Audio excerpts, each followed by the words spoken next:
మేఘాల్లో సన్నాయి రాగం మోగింది, మేళాలు తాళాలు వినరండి.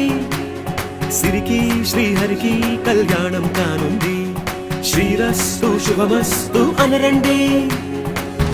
అచ్చతలు గంటో పెళ్లికి అర్థం చెప్పారంటూ, మెచ్చదగు ముచ్చట ఇది అని సాక్ష్యం చెబుతామంటూ, జనులంతా జై కొట్టేలా జరిపిస్తామండి.